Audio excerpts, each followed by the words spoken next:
the death of gratitude in our hearts, that we have life, teaches us that there's only one thing that matters: to truly live, and live life in all of its forms. Live life in all of its forms. Live life with intention. Live life by creating memories that cannot go with a flood, nor fire, nor loss of your job due to illness. Don't lose yourself seeking just your career growth. Don't lose your essence in the name of chasing the best paying job. Don't be too far off in your thoughts that you lose sight of all the goodness of your presence. Like today, above all, be ready to grow.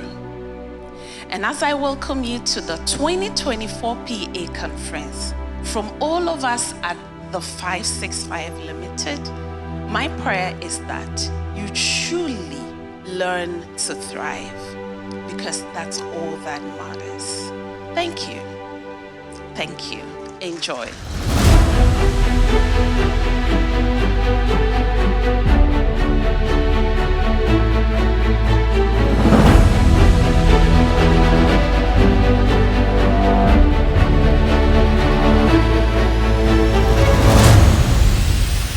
So like any journey, before we start, we have to ask ourselves, where am I?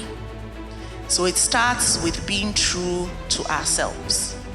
It is so crucial that when you get to a certain stage of your life, you do a serious network audit. There's a reason why as you go up in life, it gets lonelier. You can't carry baggage. And sometimes the people around us are baggage. Unfortunately for us, there are people who can hold qualifications but may not be the best at what they do. But the world somehow demands that you carry a certain qualification to be able to move forward.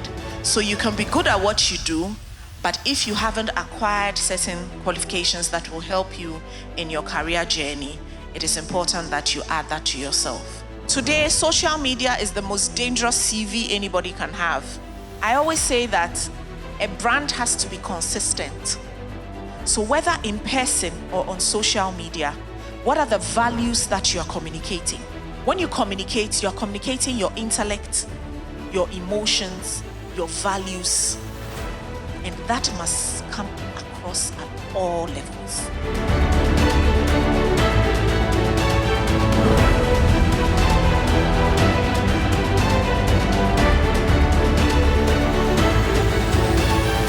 A self-aware person is open.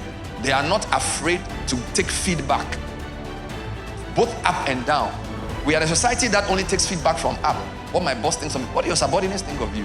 In life, you must have a rubric for assessing what is a preference, what is an opinion, what is a non-negotiable.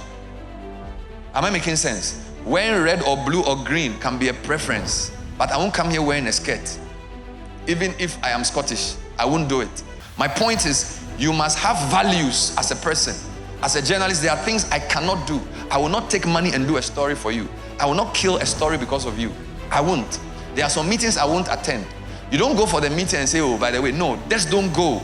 You have to decide before. Self-aware people know their purpose in life. God brought me on earth to solve people's communication problems. That's it's very clear. Through the power of words, through the power of voice and speech. When your passion is in the right place, your priority is easy. Do you understand? So self-aware people know how to prioritize their schedule around their passion, not around other people's needs. Growing yourself is deliberately applying yourself to improve in specific things. So you can't be an effective leader if you don't grow yourself. The hardest person to lead in this world is yourself. Meanwhile, the most effective person to lead you is you.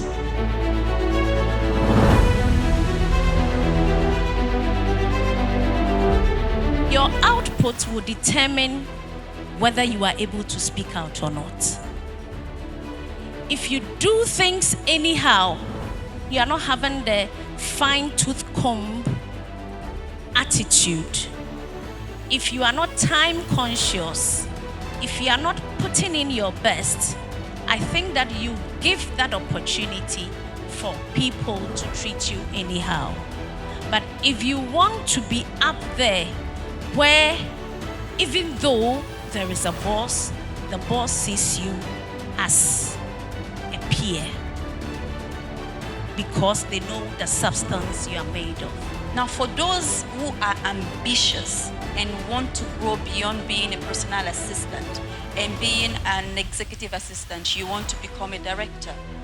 You cannot afford to tell yourself that as you are a PA or you are an executive assistant, it is your boss's burden that you are carrying around. They are yours. You are the PA, you are the executive assistant. The things he pushes to you most of the times are things that are expected of you to deliver. The timing might not be right.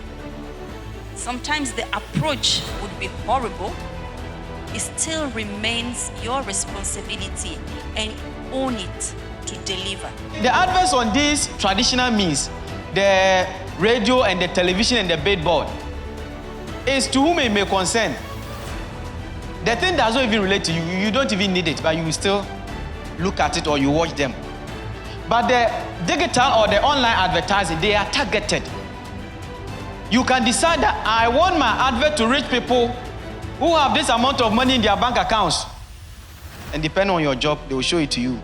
The kind of AI technologies which are coming, I'm not sure somebody can say I'm more intelligent than ChatGPT.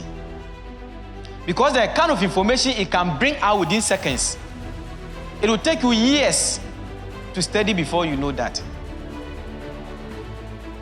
Now, traditional PR has been replaced by web PR. These days, even if there is a press release from the government, from the president, from a big company, we still go and search on social media to see whether you see it there. If you don't see it there, it is fake. An influencer is social media linchpin, a hub of knowledge, who others look to for advice, content, and trends. Ideally, you want to become an influencer yourself, since the role is extremely powerful and stirs public perception. You are leading a company. You are executive assistant to a certain boss of a certain company. You want to stir public perception. You want the public to think good about your boss, about your company. Treat influencers with respect, provide them exclusive material, and do everything to get them on your side.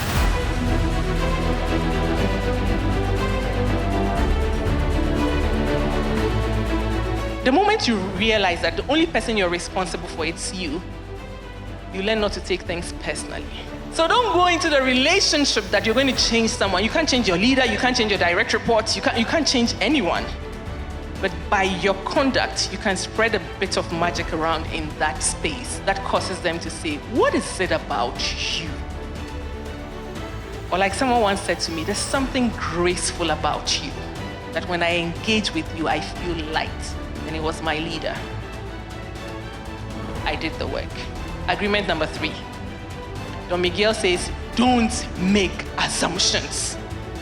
No assumption says, learn to use your voice to ask for what you need, because people will ask for what they want from you. And it's okay for you to say no or yes to responses. Asking questions without judgment is observing the behavior, asking a question about it without labeling it. So if I'm speaking to my husband and he sits back in his chair and just rubs his hair, in my head I'm going, he's thinking I'm speaking in Kwasi Asem. I say, babe, I see that you suddenly sat back. What's happening there? That's clarity, curiosity of a child.